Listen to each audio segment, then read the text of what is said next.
আসসালামু আলাইকুম ওয়া রাহমাতুল্লাহ। সহজ পারাজে আপনাদের সবাইকে অভিনন্দন।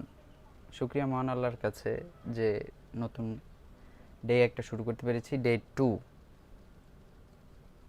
আলহামদুলিল্লাহ আমি বেশ ভালো আছি, আপনারাও বেশ ভালো আছেন। আর শুকরিয়া আল্লাহর কাছে যে আমাকে সুস্থ রেখেছেন, এবং আপনারা যারা দেখবেন এবং দেখছেন তাদেরকে শুকরিয়া জ্ঞাপন করি আল্লাহর কাছে যে আপনাদেরকে আল্লাহ তাআলা সুস্থ রেখেছেন। তো কথা না বাড়িয়ে ডে 2 ফারাইজের ক্লাস, এই কোর্সটি একেবারে বেসিক টু অ্যাডভান্স লেভেলের একটা ক্লাস। আমি টাইটেলে আমি দিয়েছি যে বেসিক টু অ্যাডভান্স লেভেলের। যারা বেসিক একদম দুর্বল তাদের জন্য আসলে এই ক্লাসটা। আর ফেসবুক পেজ, এই যে আমি ফেসবুক পেজের লিঙ্ক দিয়ে দিয়েছি, facebook.com/faraiz। আর পরবর্তী ক্লাসটি পেতে সবার আগে সাবস্ক্রাইব করলে ভালো হয়, তার কারণ ক্লাস আমি ডে বাই ডে নিয়ে যাচ্ছি। যদি লাইভে অ্যাটেন্ড থাকেন তাহলে খুব ভালো হবে। তো চলুন শুরু করি। গতকালকে আসলে নেট ছিল না, নেটের স্পিড অনেক স্লো ছিল, এই কারণে আসলে লাইভে অ্যাটেন্ড হতে পারিনি। আজকে দেখি আমার সাউন্ডটা ঠিক আছে কিনা। ক্লাস আমি ডে বাই ডে নিয়ে যাচ্ছি, যদি লাইভে অ্যাটেন্ড থাকেন তাহলে খুব ভালো হবে। তো চলুন শুরু করি। আচ্ছা, হ্যাঁ, সাউন্ড ক্লিয়ার। আচ্ছা, শুরু করি পিতার হালাত নিয়ে। আজকে পিতার হালাত নিয়ে কথা বলবো। এগুলো আমাদের আগেই পড়া হয়ে গেছে, এগুলো আপনারা মুখস্থ করে নেবেন। তার কারণ মুখস্থ করলে আপনি সামনে এগোতে পারবেন, না হলে এই যে এইসব বেসিক, কিন্তু এইসব বেসিক যদি না থাকে, আপনার মুখস্থ না থাকে, আয়নার মতো পরিষ্কার থাকতে হবে আপনার মাথায়। এগুলো একেবারে আমি যদি বলি তাহলে আপনার কাছে আয়নার মতো থাকতে হবে, না হলে এগুলো সম্ভব না। এই যে মাসালা বের করার নিয়ম, দুটি বর্তনে ভগ্নাংশ বা মাসালায় ভগ্নাংশ হলে আজকে এটা বুঝাবো। তো শুরু করি পিতার হালাতে। পিতার হালাত নিয়ে শুরু করি।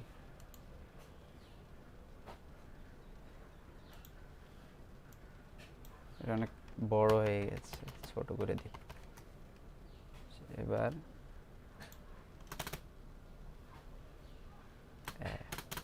আচ্ছা, শুরু করি।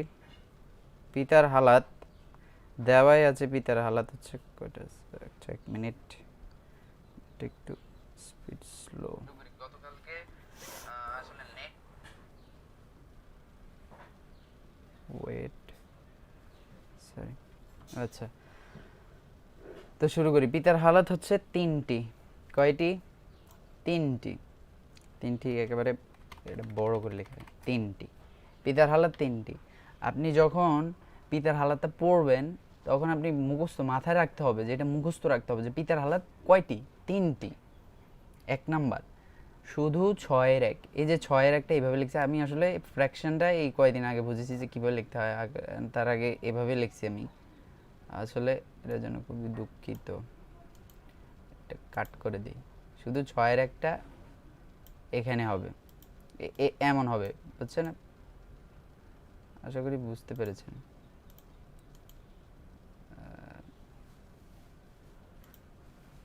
আচ্ছা, ছয়ের এক এভাবে দিয়ে দিই। আচ্ছা, ছয়ের এক যখন আপনি মুখস্থ করবেন তখন আপনি দিবেন ছয়ের এক, শুধু ছয়ের এক মুখস্থ করবেন, ছয়ের এক এই। আর ছয়ের একটা কখন পাবে? মৃত ব্যক্তির নিম্ন বংশের কোনো পুত্র সন্তান থাকিলে। এর দ্বারা কি বোঝা যায়? মৃত ব্যক্তি, ধরুন মৃত ব্যক্তি আপনি যে দেখছেন, আপনি মৃত ব্যক্তি, তা আপনি কি করবেন? ধরেন আপনার নিম্ন বংশ মানে আপনার ছেলে, এই যে পুত্র সন্তান, শুধু ছেলে, আমি বলছি কিন্তু শুধু ছেলে সন্তান থাকিলে বাবা পাবে ছয়ের এক, মানে মৃত ব্যক্তির বাবা। মৃত ব্যক্তির নিম্ন বংশের মানে আপনার ছেলে, নিম্ন বংশের কোনো পুত্র সন্তান থাকিলে। এখন আপনি এটা বলতে পারবেন যে নিম্ন বংশের পুত্র সন্তান কিন্তু নাতিও হয়। কে হয়? নাতি হয়। পুত্র আছে, পুত্রের পুত্র থাকতে পারে। নিম্ন বংশের যে কোনো পুত্র সন্তান, পুত্র, পৌত্র, প্রপৌত্র এও থাকতে পারে, কোনো সমস্যা নেই। তখন পাবে পিতা ছয়ের এক। আসলে ছয়ের এক, এই ছয়ের একটা পাবে, এটা ছাপে ছয়ের এক। এরপরে আসি মশলাটা কিভাবে করব? এই দেখুন এখানে দেওয়া আছে, আসলে এখানে নিয়ে আসি, এখানে এটা আসলে ছোট করে দিই। আরে ছোট তো একদম হয়ে গেল। এখন কি করব? এটা দেখুন, বতনে ভগ্নাংশ থাকিলে লসাগু মাসালা হই। বতন বা মাসালায় ভগ্নাংশ থাকিলে, এটা কিন্তু একটা বতন। মিতের সকল ওয়ারিশ, এই যে একটা ওয়ারিশ, একজন ওয়ারিশ, এই সকল ওয়ারিশকে যখন আপনি একটা গ্রুপের মধ্যে দাঁড় করবেন তখন এটা একটা বতন হবে। একটা বতন, কিন্তু এটা একটা বতন। এখন মৃত ব্যক্তির নিম্ন বংশের কোনো পুত্র সন্তান থাকলে পিতা পাবে শুধু 6-1। এখন আমি আসি 6-1। এখানে জবুল ফুরুজের মানে জবুল ফুরুজের লোককে, মানে লোকটা কে? পিতাই তো। পিতা 6-1 পাবে। দেখুন, বতনে বা মাসালায় ভগ্নাংশ থাকলে, এটা কিন্তু একটা ভগ্নাংশ, এই ভগ্নাংশটা থাকিলে লসাগু মাসালা হইবে। লসাগু হয়েছে না? এই যে 6, এই যে এটা কিন্তু একটা ভগ্নাংশ। ভগ্নাংশ লব, মানে লব হর আছে, এই যে হর দি ভাগ, লব দিয়ে গুণ, আমরা জানি। এখন হরটা বসবে, লব দিয়ে গুণ হবে, কিন্তু হরটা বসবে। দেখুন, লসাগু মাসালা হইবে। আপনারা এত কিছু জানার দরকার নেই। লসাগু মানে নিচেরটাই দেখবেন, সব সময় লসাগু নিচেরটাই হয়। লসাগু, এই লসাগু মাসালা হইবে। মাসালা এটা কিন্তু মা, মানে মাছ, মাছ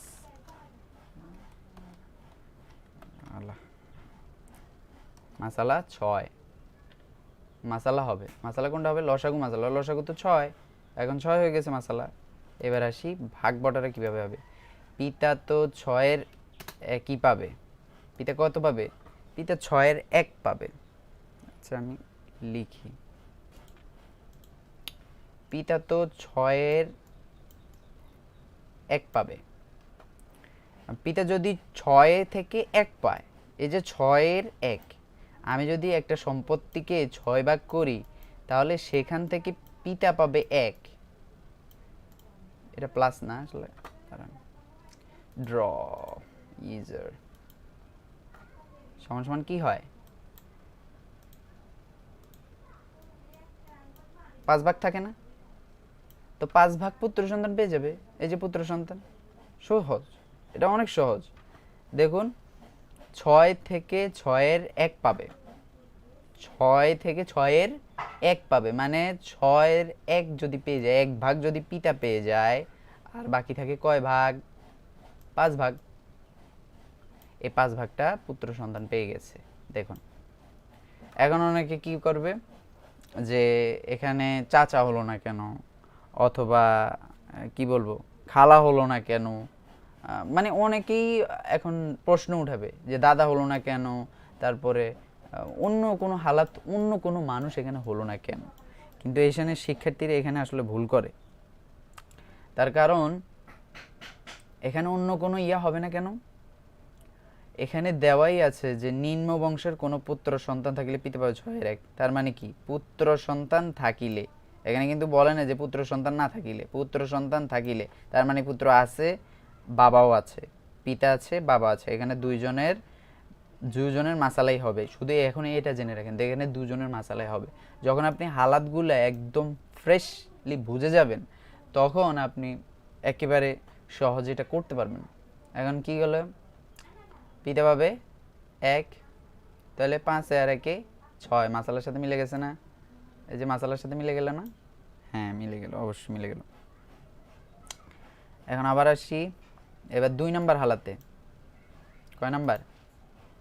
অবশ্যই 2 নাম্বার। 2 নাম্বার হালাতে ড্র।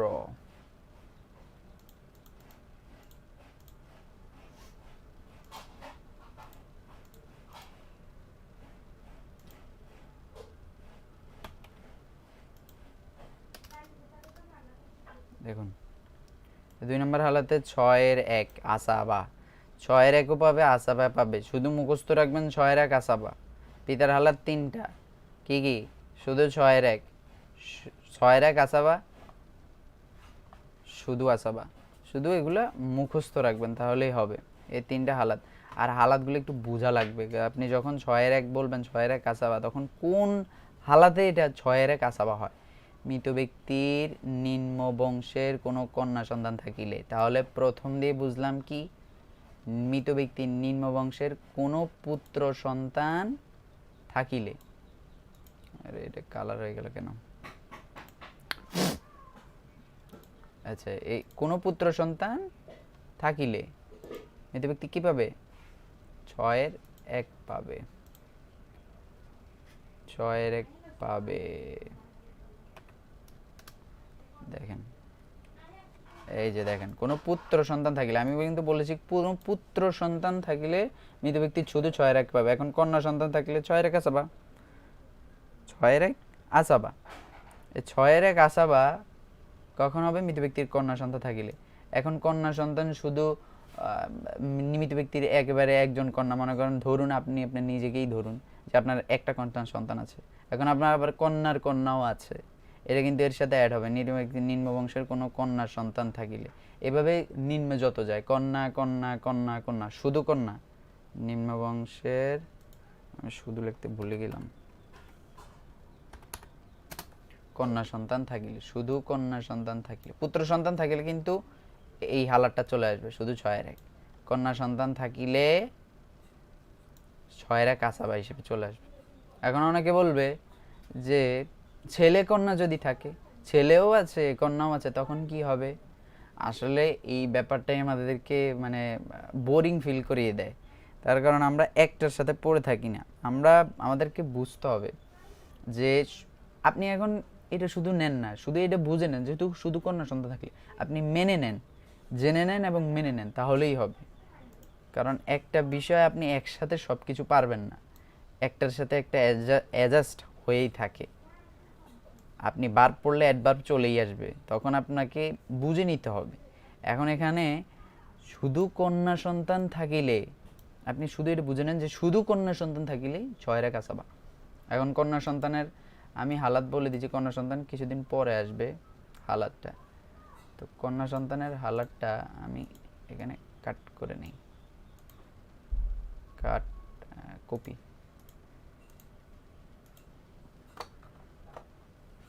আচ্ছা, কন্যা সন্তানের হালাত আমি লিখে দিই না, লিখে দিলে ভালো হবে।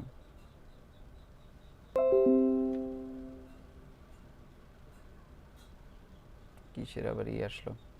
আচ্ছা, কন্যা সন্তান 1 2, দেখুন 2-এর 1 এটা কিন্তু কন্যার হালাত। কন্যা কিন্তু এখানে একজন কন্যা, আমি বলি নাই যে 2জন কন্যা, কন্যা এখানে একজন। তো এই কারণে কন্যার হালাতটা 2-এর 1। আমি কিছুদিন পরে আসবো কন্যার হালাতে, কন্যার কারণ আমরা যখন মুখস্থ করেছি, দেখুন এই যে দেখুন, এইগুলো দেখুন, এখন আমরা পড়বো পিতার হালাত, তারপরে দাদার হালাত, তারপর বৈপিত্র ভাই, তারপর স্বামী। এখন পিতার হালাতের মধ্যে একটু কন্যা এসেই গেছে, তা আমি একটু জেনে নেন, মেনে নেন, তাহলেই তো হয়।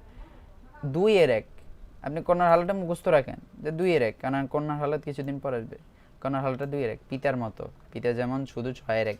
তো কন্যার হালাত হচ্ছে, আমি বলে দিই, কন্যার হালাত হচ্ছে 3টা। কয়টা? 3টা। তো 3টা হলে 1 নাম্বার হালাতের মধ্যে এই 2-এর 1 কন্যা সন্তান একজন থাকলে, কারণ কন্যা সন্তান এখানে কিন্তু 3-4 জনের কথা বলি নেই, এখানে একজনের কথা বলছি। একজন থাকলে 2-এর 1 কয় পাবে? 2-এর 1 পাবে। এখন দেখুন 2-এর 1, তারপরে আমরা কিন্তু আগে বলেছি যে বতনে যদি ভগ্নাংশ থাকে, এই যে দেখুন, বতনে বা মাসালায় যদি ভগ্নাংশ থাকে তাহলে কি হবে? লসাগু মাসালা হবে। এখন মৃত ব্যক্তি 6-এর 1, 6-এর 1 বসাই, 6-এর 1 বসাই। 6-এর 1 কখন হবে? কন্যা সন্তান থাকলে। এখন কন্যার হালাত কি? 2-এর 1 ভগ্নাংশ থাকে, লসাগু মাসালা, এই দুইটার লসাগু এখন বের করতে হবে। 6 আর 2, এই 6 2 এর লসাগু কত? নিশ্চয়ই 6 হবে, দেওয়াই আছে, 6 আছে মাসালা। 6 আর 2 এর লসাগু আপনার করে দেখবেন, এইভাবে করে দেখবেন, করে দেখবেন যে এখানে 2 দিয়েও যায়, 3 3 দুগুণে 6, 3 দুগুণে 6, এরপর আছে 2 এর 1, 2 এর 1, 2 একে 2, এই দেখুন 2 একে 2, তা গেল নি, এখানে আছে 3, এখানে আছে 1, 3 একে 3, 3 দুগুণে 6, এই মাসালা হবে 6। দেখছেন কত সুন্দর মাসালা আমরা বের করছি না? অনেকে বলে মাসালা অনেক পরে বের করা যায়, আসলে তেমন ইয়ে না। আবার মুখস্থও করে অনেকে, যে 4 থাকলে 12 হবে, 8 থাকলে 24 হবে। আসলে এগুলো মুখস্থ করার বিষয় না, এগুলো আপনি জেনে রাখবেন তাহলেই হবে। জেনে নেন, মেনে নেন। এখন আসি, এই যে দেখুন, নিম্ন বংশের কন্যা সন্তান থাকিলে পিতা 6 এর 1 আসাবা। তো আবার সূত্রের মধ্যে যদি যাই তাহলে পতনে ভগ্নাংশ থাকিলে লসাগু মাসালা হইবে। এই যে দেখুন মাসালা 6। এবার আসি কিভাবে কোনটা বসাবো। দেখুন এটা একটু ভুলে যান, এটা আমি একটু কেটে দিই তাহলেই হবে। আচ্ছা আপনি শুধু এটা লক্ষ্য করেন, পিতা কন্যা, আমরা যেমন এখানে পিতা পুত্র বসিয়েছি, এখানে পিতা কন্যা। কেন? কারণ হালাতের মধ্যেই কন্যা। আচ্ছা, পিতাকে 6 এর 1 দিয়ে দেন। মাসালা থেকে 6 ইন্টু 6 এর 1, 6 একে 6 6 কাটা যায় না, 1 থাকে, তো 1 একে 1 নিশ্চয়ই, 1 একে 1, পিতার 1 দিয়ে দেন, তার বাকি থাকে কত? 5। 5টা আপনি হাতের মধ্যে রাখেন। এখন এরপরে আসি কন্যার হালাত, কারণ এখানে জবিল ফুরুজের মধ্যে কন্যা কিন্তু আমরা পড়েছি। এই যে দেখুন জবিল ফুরুজের মধ্যে কন্যা আছে। এখন বললো অনেকে পুত্র কেন এখানে 5 ভাগ পেয়ে গেল, পুত্রেরও তো একটা হালাত থাকে। আসলে পুত্র সন্তান কি এখানে দেখেছেন? অবশ্যই না, কারণ এখানে পিতা, দাদা, বৈপিত্রেয় ভাই, স্বামী, স্ত্রী, কন্যা, ছেলের কন্যা, সহোদরা বোন, বৈমাত্রেয় বোন, বৈপিত্রেয় বোন, মাতা, দাদি। এখানে কিন্তু কোনো পুত্র নেই। পুত্র আছে? পুত্র সবসময় আসাবা হিসেবে হয়। পুত্র আসলে পুত্রের কথাটা আসলে পরে আসবো একটু। আপনি শুধু এটা জেনে নেন যে জবিল ফুরুজের মধ্যে পুত্র নেই, কন্যা আছে কিন্তু। তো কন্যা থাকলে কন্যার হালাত নিশ্চয় বসবে। কন্যার হালাত হচ্ছে কত? 2 এর 1। তো 2 এর 1, 6 এর মাসালা কিন্তু 6। এই যে দেখুন মাসালা 6, 6 থেকে আবার 2 এর 1, 6 থেকে 2 এর 1, তো 3 বসেনি, 3 দুগুণে 6 না? কয় দুগুণে? 3 দুগুণে 6, কাটা কাটা যায় না? যায়। 3 দুগুণে 6, তাহলে 3 বসনা না? এ 3-এ আর উপরের এটা গুণ করলে কত হয়? 3 একে 3, কন্যার হালাত দিয়ে দেন 3। তাহলে কত হয়ে গেল আমাদের? 3 আর 1-এ 4 হয়েছে। তো আমাদের এটা তো করা শেষ। 3 আর 1-এ 4। তাহলে এখানে একটু আসুন যে 6 এর 1-এর পর আবার কি বলছে? আসাবা। কি বলছে? আসাবা। এখন আসাবা হলে কি হবে? আসাবা হলে হবে অতিরিক্ত। তাই অতিরিক্ত কত আছে? কন্যাকে দিয়েছি 3, পিতাকে দিয়েছি 1, তাহলে 3 আর 1-এ 4, অতিরিক্ত কত আছে? 2। এই 2টা পিতা আসাবা হিসেবে পেয়ে যাবে। তাহলে এখানে কি এখানে আমি একটু এই জন্য এইজার করে দিয়েছিলাম। এই যে কি পেয়ে গেল? অবশ্যই ইয়ে পেয়ে গেল,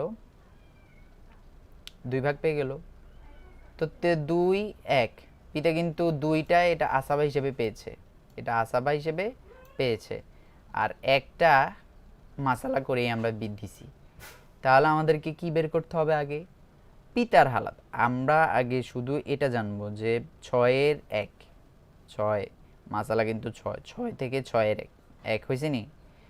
তারপরে আবার কন্যার হালাত, 3 কেমনে হলো? এই যে দেখুন আমরা ইজার করে দেখুন হয়েছে নি? হয়েছে। তাহলে 3, কন্যারে দিয়ে দিলাম 3, তো বাকি থাকলো কত? নিশ্চয়ই 2। এই 2টা আসাবা হিসেবে পিতা কিন্তু আমরা এখানে আবার লিখছি আসাবা হিসেবে পাবে। অবশ্যই পিতা আসাবা হিসেবে 2 পেয়ে গেল, যেহেতু বাকি থাকে আর 2। নিশ্চয়ই বোঝা গেছে। এবার আসি এই হালাতে, আসি 3 নাম্বার হালাতে কি দেওয়া আছে, শুধু 6-এর 1, শুধু না শুধু সরি শুধু আসাবা, শুধু আসাবা। এখন কিন্তু এতক্ষণ আমরা পড়ছি 6-এর 1 আসাবা, শুধু 6-এর 1। এখন আসেন এখানে শুধু আসাবা, শুধু আসাবা। এখানে আসি, মৃত ব্যক্তির নিম্ন বংশের কোনো সন্তান না থাকিলে, এদের দেখুন কোনো সন্তান নাই, কোনো সন্তান নাই, সন্তান না থাকলে, কোনো সন্তান না থাকলে মানে আপনার মেয়েও নাই, ছেলেও নাই, ছেলের ছেলেও নাই, আবার মেয়ের মেয়েও নাই, বুঝেন কিন্তু, ছেলের ছেলেও নাই, মেয়ের মেয়েও নাই। নিম্ন বংশ মানে কি, আপনার নিম্ন বংশের যত সন্তান থাকার কথা এখন সেটা নেই, তো সেটা না থাকলে কি হবে, শুধু আসাবা হবে। সূত্রটা মুখস্থ রাখেন, শুধু আসাবা। এখন আমরা মাসালা বের করার মধ্যে এটা একটা মাসালা দিছি না, অবশ্যই দিচ্ছি। এই যে এখন আসছি, এই মাসালাটা, এই সূত্রটা এখন কাজে লাগবে, প্রচুর কাজে লাগবে এখন।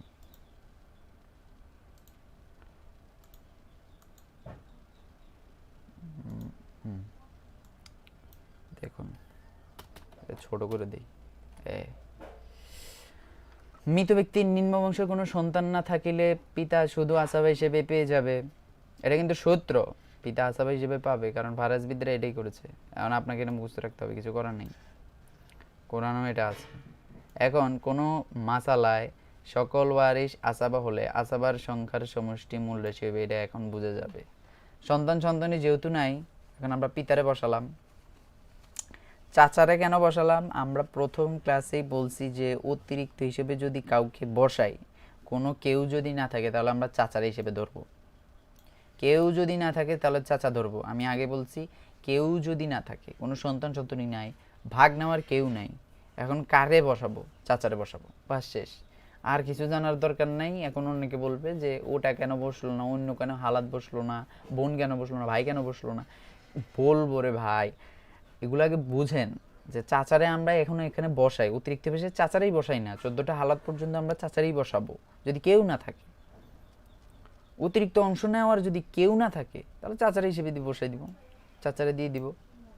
অতিরিক্ত নেওয়া হিসেবে কেউ না থাকলে, অতিরিক্ত নিবে যে এটা যদি কেউ না থাকে, নেওয়ার না নেওয়া থাকে, তাহলে কি বসবে, চাচা বসবে। আর এখন আমরা অনেকে বলবে যে পিতা, এখানে পিতা আসাবা হিসেবে বসলো কেন, অতিরিক্ত হিসেবে কেন বসলো 2, কারণ চাচা কেন বসলো না, অনেকে অনেক প্রশ্ন করতে পারবে। তাহলে এখানে কি পিতার হালাতের মধ্যে আছে 6-এর 1, 6-এর 1 পাবে, আবার আসাবাও হিসেবে পাবে, এখানে বলেই দিছে। তো এখানে পিতারা আসাবা হিসেবে দিয়ে দিলাম অতিরিক্ত, এই জন্য চাচারা বসায় নেই। যদি এখানে আসাবা না থাকতো তাহলে অবশ্যই আমরা চাচারা বসাতাম, অবশ্যই। এখানে আরেকটা হালাত হতো চাচা, এখানে আরেকটা হালাত হচ্ছে চাচা।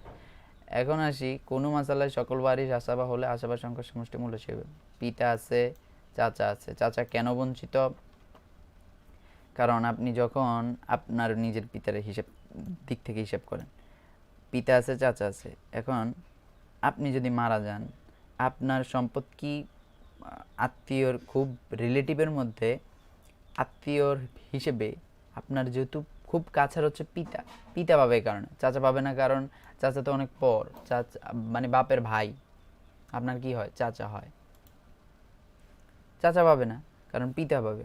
আগে মূল্য দিতে হবে পিতাকে। পিতা কি হিসেবে আছে, শুধু আসাবা, আসাবা হিসেবে আছে। এখানে কি আছে, কোনো মাসালায় সকল ওয়ারিশ, এখানে কয়জন ওয়ারিশ, 2 জন। চাচা কেন বঞ্চিত, আগে আপনাকে মাথায় ঠিক রাখতে হবে যে পিতা যেহেতু আছে, চাচা কেন থাকবে, চাচা কেন পাবে, সম্পত্তি 1 ভাগও চাচা পাবে না, কারণ পিতা যেহেতু আছে।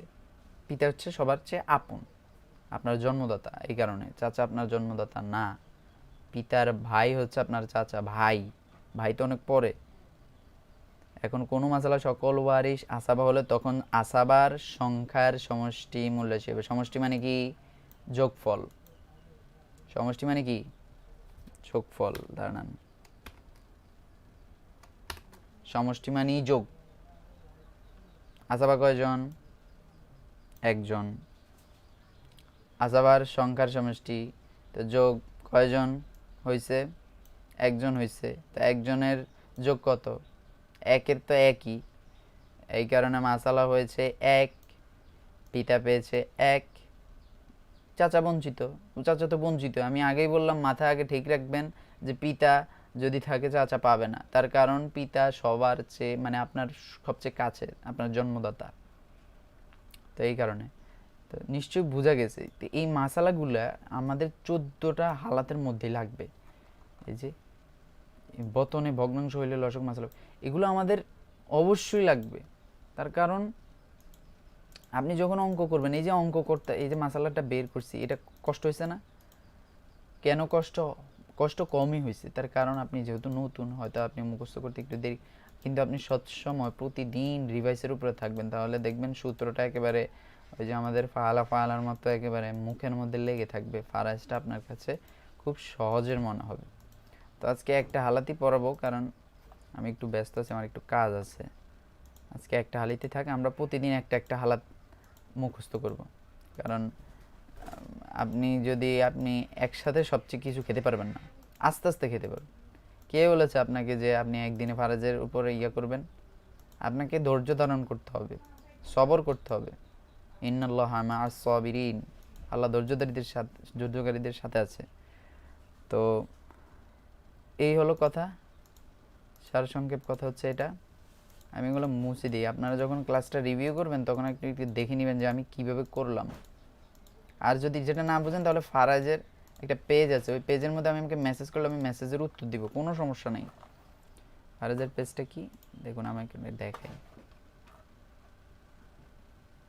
হাসান হাবিব জুনেদ স্যার, আসসালামু আলাইকুম। ওয়ালাইকুম আসসালাম। কেমন আছো তুমি?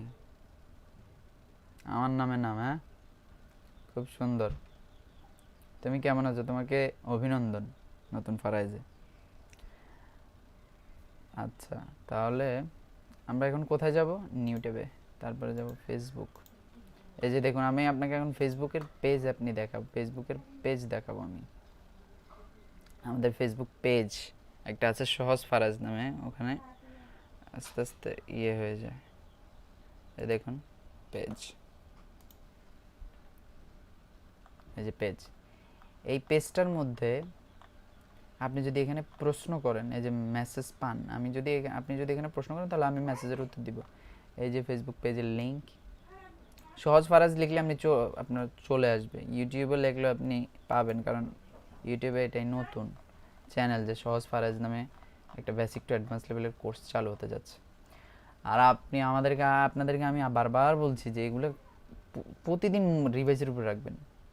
এই যে প্রতিটা দিন এগুলো রিভাইজের উপরে, যে ফারাইজ প্রতিটা দিন রিভাইজের উপরে থাকবেন। এই যে এইগুলা, এই 1 পাতা 2 পাতা, তারপরে আজকে তো আমরা পিতার হালাতে মুখস্থ করালাম, পিতার হালাত বুঝালাম। তো সামনে যদি কোনো প্রবলেম হয় আমাকে বলিন, আমি মেসেজের উত্তর দিব। তো এই বলে আমি আজকের ক্লাসটা রাখছি। আপনারা সবাই অনেক ভালো থাকবেন। আসসালামু আলাইকুম ওয়া রাহমাতুল্লাহ।